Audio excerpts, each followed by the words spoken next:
Hi guys, and welcome to day 14. This is the last of 14 days where I've been doing these little tidbits of transformation. I truly hope I get to see a number of you on my online webinar, which is happening in a couple of weeks, the link below. But today I want to talk about something that I almost need to give a mini confession about. It's the power of meditation. Now, I think almost 2 decades ago, maybe even longer, I would have heard of these people who kind of sat down like a monk and their eyes closed, and what I thought was almost a form of being aloof, being absent-minded. And for me, the way I thought back then is that that's the worst thing you want to do. Why would you want to be absent-minded? Because then I was all about control of my environment. I was all about being alert and being awake. You see, I've done another post, but this is on my personal page on Facebook, where I talk about our belief systems and how sometimes our belief systems can be the very chokehold on our progression, on our ability to survive, and in most instances to thrive. You know, getting rid of all those barriers and structures that had been put up by other people for me was a true part of my success the minute I decided to start breaking them down. And meditation was one. Now, I want to maybe clear a myth, because similarly I had a thought that meditation went against what I had been brought up into, this Christian family. And I felt like if I was to meditate, it meant I was doing something against God, who I believed in and who I still believe in, but I also believe in the God that is in me. And so I had all these constructs that I was just struggling with, that I wouldn't even entertain it. Now, I believe that we are the divine. I believe there is free will. And I believe our guts and our instinct guides us if we trust ourselves. And so when I relocated to Australia 6 years ago, and it was probably about 2 years in, I decided to give it a try. At the time, it was Deepak Chopra and Oprah Winfrey, and I just got one of their apps. And it was amazing.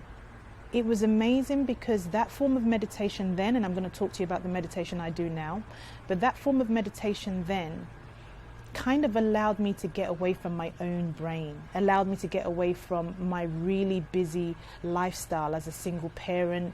I was then employed under another consultancy. I had 2 jobs, and it gave me some breathing space.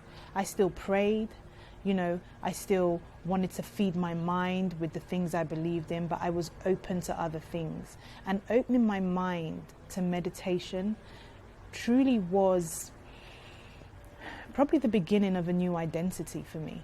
And, you know, even speaking about this now, I was debating, do I share this with people? What if people judge me? You know, because people know who I was before. But I'm proud of it. I have to say that meditation is the equivalent of being still enough to hear the words of the things you've been praying for. So some people pray, and it doesn't matter if you do or you don't. But when people pray, you are asking God, you are asking a supreme being. Or whether you chant, you are asking for something because you feel you are in need. When you meditate, is you actually stopping and being still to hear what you've asked for. There is so much untapped potential in all of us, and I truly believe we get a glimpse of our potential when we are silent. A gentleman wrote a book, I forgot his surname, but Bob, Strength in Stillness. Oh my goodness. When I saw that, I thought, what an oxymoron. How the hell can you be strong when you're still? But that really is where your strength lies. When you can stop and pause long enough to hear the higher version of you. Now, I'm going to talk a lot more about this in my online webinar, all about changing your mindset. That truly has been the ticket for everything I've done, and I truly believe it is a requirement for humanity, Earth, and this world to be the best it can be. So I want to challenge you to look for an app. There's so many free apps out there. You can go onto my website, yemipen.com. I've got some resources where I've got a very short 5-minute meditation. And I want you to give yourself the gift over the next 3 days. If you've never meditated before, just do it for 60 seconds, 1 minute, set a timer. and try to think about absolutely nothing. Focus either on your breath. And if you have done a bit of meditation before, I want you to then take it to 5 minutes and then to 7 minutes. What happens when you are still is powerful beyond your wildest dreams. And if you do it regularly, you start to connect with your higher self more than you ever have. All right, enough from me. Love and light, and hope to see you soon. Bye.